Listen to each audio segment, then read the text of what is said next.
Oi pessoal, tudo bem? Eu sou a Bruna Miato, jornalista e social media aqui do AGF. Estou em mais um vídeo aqui com a Luíse Barsi. Tudo bem, Lu? Tudo bem, Bru? Tudo bem, pessoal? Obrigada aí pela audiência. Não se esqueça de curtir, compartilhar e seguir aqui o canal. É isso aí. E hoje a gente vai falar sobre investimentos para iniciantes, Ótimo. né? Sempre chega gente nova na nossa página, o tempo todo tá chegando. Que bom, né? Tem que ser desse jeito. Nossa Bolsa de Valores sempre está ali atualizando os números de investidores, tem cada vez mais investidores no Brasil, então é óbvio que surgem muitas dúvidas, né, de como começar, o que fazer.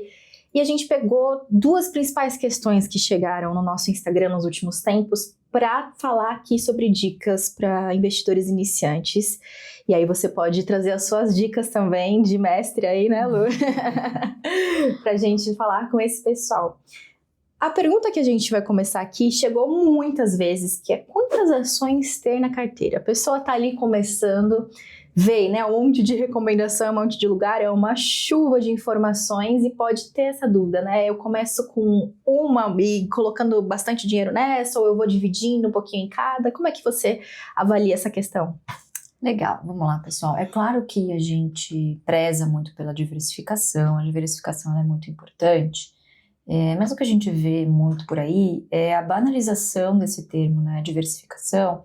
Na verdade, muitos influencers recomendam a diversificação para tirar o deles da reta, né? Porque, obviamente, se você comete algum erro ou se alguém indica alguma ação e ela cai muito, bom, mas tinha 20% do seu patrimônio, eu mandei você diversificar e tem no máximo 5%, né? Então, já diria Warren Buffett que a diversificação exagerada, ela é o sintoma de quem não sabe o que está fazendo. Mas claro que ela é desejável, principalmente para você dosar suas posições em relação ao portfólio que você deseja ter, em relação aos seus objetivos, né? Lembrando que, principalmente em se tratando de posições que são mais de oportunidade, né? Ou seja, que não tem ali a garantia do dividendo pingando, oportunidade principalmente, geralmente são empresas ou que estão passando por um período de maior dificuldade, ou estão alavancadas, ou são empresas em turnaround, então é muito comum que haja uma oscilação maior do patrimônio, né? Então a diversificação, ela serve muito mais como ali uma dosagem, vamos dizer assim, em relação aos seus objetivos e ao seu perfil e ao quanto você aguenta de volatilidade na sua carteira, né? Dito isso, o que é o número ideal? Eu sou muito contra essa coisa de ficar com uma regra, você tem que ter isso, tem que ter no máximo X, mas na nossa experiência, e existe uma literatura bastante vasta lá fora principalmente, sobre o nível de diversificação ideal. Entre 12 e 16 ações eu acho que é o máximo de ações que você deveria ter na sua carteira. Acima disso, não é mais diversificação, é pulverização, tá? Por quê? Porque dificilmente a partir daqui você mitiga algum risco, principalmente aquele risco sistêmico, né, de mercado. Então, mais de 16 empresas, e de novo, tem uma vasta literatura sobre isso, você não tem mais o poder da diversificação, o que você está fazendo é pulverizando a sua carteira, tá?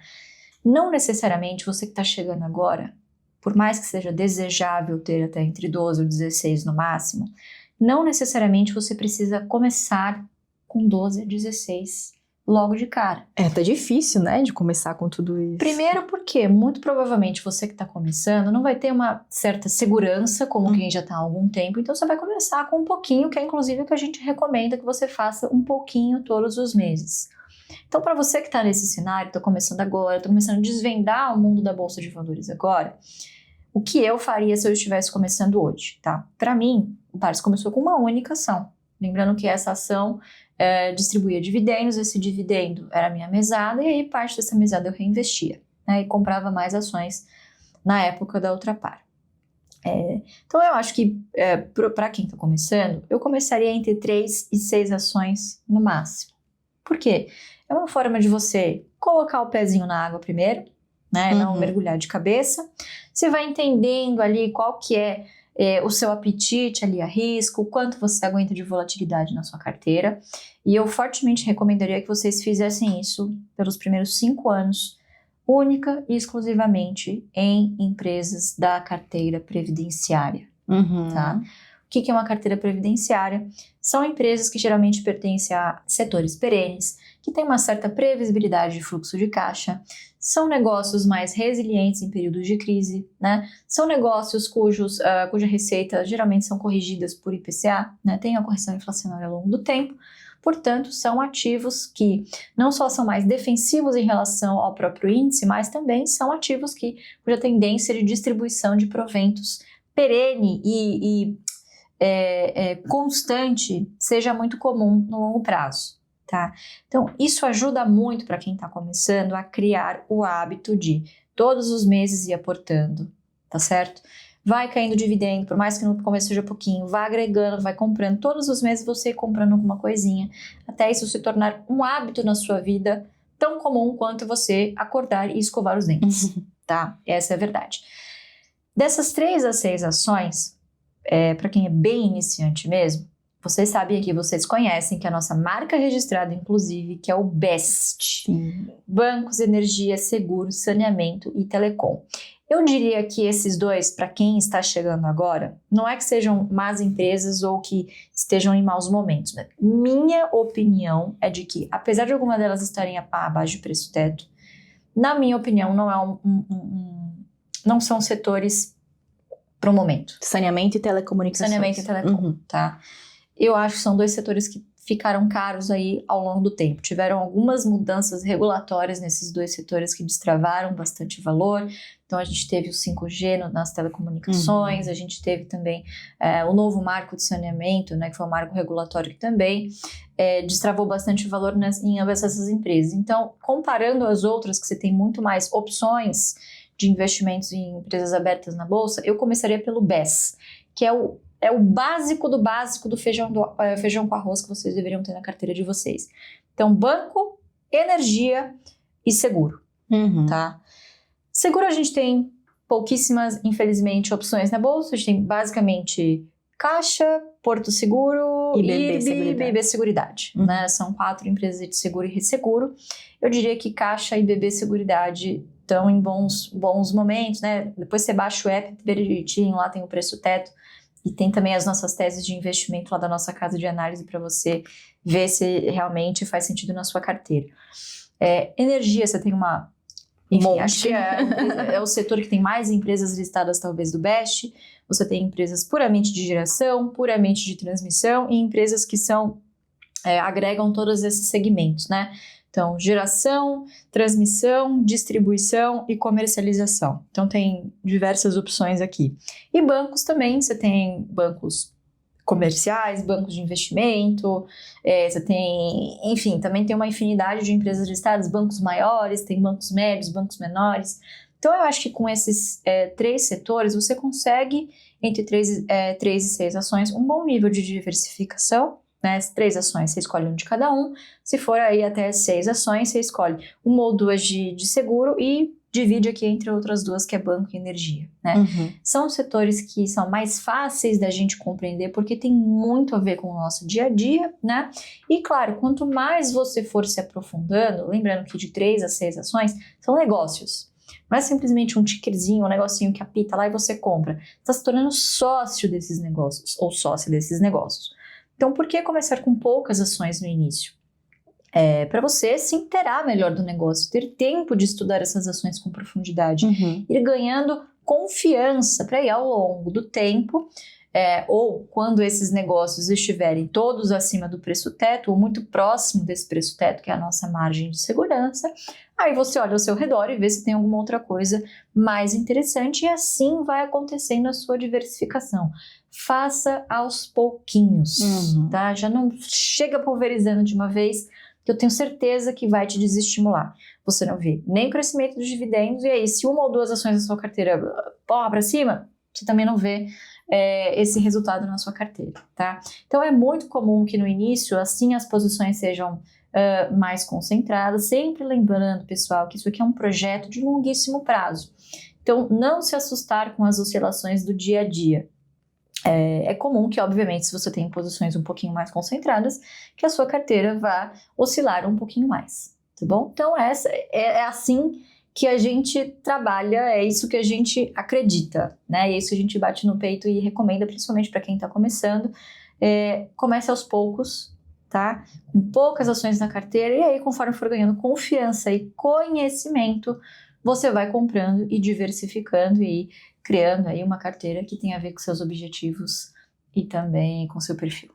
Lu, agora eu vou fazer a pergunta contrária, vamos dizer assim, né? Também é uma dúvida que chegou bastante pra gente, mas pensando, por exemplo, num investidor que ainda é iniciante, mas influenciado aí pelas recomendações, acabou comprando um monte de ação, se arrependeu. O que ele faz? Ele se desfaz desses papéis? Ele vende esses papéis? Ele mantém e nunca mais compra? Qual que é o ideal ali? Vamos fazer depende, né? Vamos fazer uma suposição que você seja um desses que, caramba, começa a seguir um, depois começa a seguir outro, aí muda de estratégia no meio do caminho. E aí vamos supor que você encontrou a GF, deu um clique e falou, caramba, é isso que eu quero fazer.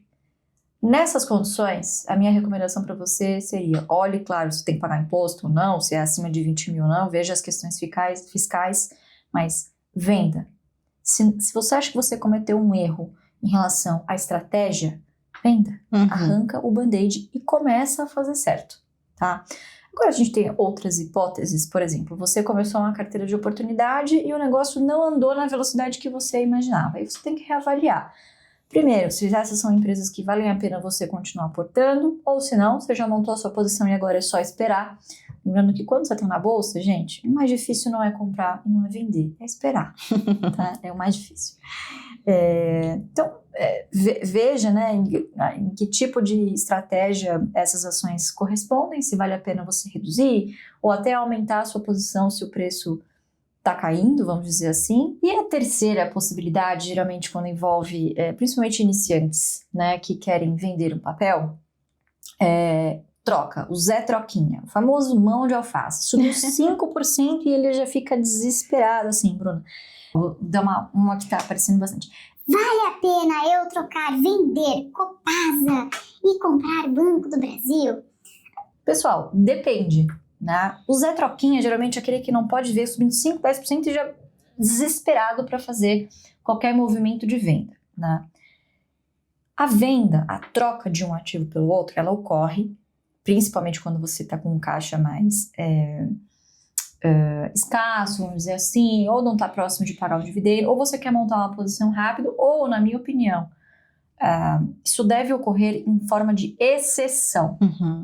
Não é o que acontece. Vocês sabem disso. A maioria subiu 5%, troca pela outra porque já vai pagar o dividendo e não, porque... Não é assim que a gente funciona, tá? A nossa ideia aqui é formatar uma carteira para que vocês não precisem vender, só comprar. Esse é o mundo ideal. A gente sabe que não é assim que funciona na prática, mas esse seria o mundo ideal. A troca, ela geralmente acontece quando uma dessas empresas estiver de fato muito cara. E quando você olha ali para o mercado, você tem coisas muito mais interessantes e assimétricas que valeria a pena essa troca. Mas não é sempre que isso acontece. Não é sempre. Não é todo dia que isso acontece, eu diria que não é nem todo ano. Eu diria que a última vez que eu fiz uma troca grande, relevante, foi na pandemia. Nossa, já faz tempo. Vendi um monte de... Sabe aquelas coisas que estão picadinho na carteira e coisas que eu já queria vender mesmo. Vendi, realizei prejuízo do que eu tinha que realizar, arranquei o band-aid, por quê? Qual era a motivação muito forte? Você tinha ali quedas gigantescas em empresas que eu julguei excelente oportunidade. Realmente você tinha uma assimetria de valor. Realmente você tinha uma assimetria de valor. Então vendi o que não me interessava, o que eu não pretendia comprar mais, enfim, o que era um erro, o que eu achava que estava caro. Tomei coragem, vendi e recomprei coisas que realmente estavam assimétricas, né? Então realmente você parar e pensar se essa troca que você está querendo realizar é meramente porque você está entediado, geralmente é isso. Se você está entediado, fecha o home broker e vai viver, vai trabalhar, vai ler um livro, vai fazer outra coisa. Assistir um filminho, né? Mas pense muito bem nessa troca. Se realmente é um ativo que está muito caro, se tem alguma coisa bastante assimétrica para colocar no lugar. Eu acho que é essa reflexão que eu faria. Talvez uma quarta suposição aqui, também não é o que a gente indica, mas, gente, a vida se sobrepõe. E deixa eu falar uma coisa para vocês. É a carteira que tem que te servir, tá? A gente ensina aqui como você dormir melhor. Vamos supor que você tenha começado lá na pandemia, estava focadíssimo na sua carteira previdenciária, mas as coisas mudaram. Você teve filho, que viver de aluguel na época para você era ok. Agora com filho, com mulher, esposa e tal, não é mais, quero comprar uma casa, mas boa parte do meu patrimônio está em ações. Já vimos isso também acontecer, gente desesperada que viu, meu Deus, eu vou ter que vender parte das minhas ações para comprar. Compra a sua casa, compra o que você precisa comprar, vende, depois você volta. Né? Se isso for o que te der paz de espírito, não é o que a gente recomenda. Sempre coloque os valores na bolsa, que você não vá precisar no curto e médio prazo, mas se acontecer, se as suas prioridades mudarem e você perceber que aquele dinheiro que você colocou não é mais do longo prazo, é um dinheiro que você vai precisar, então venda, faça o que você tem que fazer e depois você volta com calma, porque é lei de Murphy. Na hora que você precisar, as ações vão cair. Tá? E tudo vai parecer um caos, né? Vai aparecer uma crise que no Brasil é muito constante. Então, acho que essas seriam as hipóteses, né? Lembrando que, de novo, é a carteira previdenciária que serve vocês, não vocês que têm que se adaptar à carteira previdenciária, né? A Bolsa de Valores, ele é um jogo de sobrevivência, né? Então, você tem que tomar todas as cautelas, todas as ações, literalmente, que te faça perdurar o máximo de tempo possível nessa grande maratona. Né? Então, se no meio do caminho você tiver que dar um passinho para trás para realizar um sonho, para comprar alguma coisa, ou suas prioridades mudaram, você vai ter um filho, você teve alguma despesa uma despesa muito grande que você não estava esperando, vende, faz o que tem que fazer, depois você volta com calma e redefine as suas prioridades. Acho que essas são as hipóteses de venda e como você ajustar a sua carteira, Bru. E Lu, pra gente terminar, né? A gente falou do investimento para iniciantes sob esses dois olhares, mas eu queria que você trouxesse aqui uma dica de ouro. Dica de ouro? Isso. Eu não sei se tem uma dica de ouro ou uma grande bala de prata, mas eu acho que se eu pudesse dar um conselho, pessoal, não tenta dar a tacada da vida. A gente viu isso acontecendo agora, toda essa discussão em relação ao Banco do Brasil. Sim. Vamos personificar nessa, né? A gente, inclusive, abriu uma live no dia que teve aquele pregão catastrófico. Depois do balanço. Quase caiu dos R$18. E a verdade é que a gente foi comprando aos pouquinhos. Logo quando essa história começou, a gente não tinha todas as peças do quebra-cabeça ainda, então caiu, sei lá, 10%, 20%, a gente comprou um pouquinho. Fomos comprando mais um pouquinho naquele pregão, compramos mais um pouquinho, falando, agora começa a estabelecer, você vai aumentando o aporte, conforme for caindo, você vai comprando aos poucos e vai aumentando, né? Vai redefinindo essas faixas de preço que te interessam, vai dosando caixa, mas compra, faz aos pouquinhos, né? Não tente dar a tacada da vida, all-in, não faça isso. Determine um valor, tenha disciplina e paciência e aporte esse valor religiosamente todos os meses, que é o que a gente chama de aporte feijão com arroz. Compra um pouquinho todos os meses. Não tenta adivinhar ali o mínimo. No longo prazo, isso não importa. O que importa é a margem de segurança que você está fazendo esses aportes. Se a sua margem, vamos supor uma ação hipotética, a sua margem de segurança, o preço teto é 30, você está comprando a 18, depois no mês seguinte você comprou a 20, depois comprou a 16, pouco importa esse 1, 2, 3 reais de diferença, desde que você não está pagando caro. Olha o tamanho da margem de segurança que você tem, né? Então não fique se atendo ali às migalhinhas. Vá comprando, desde que esteja abaixo do preço teto, vá comprando todos os meses. Torne isso uma rotina financeira e ao longo do tempo você vai ver como vira um vício gostoso do investimento, tá bom? Então acho que essa é a dica de ouro que eu daria.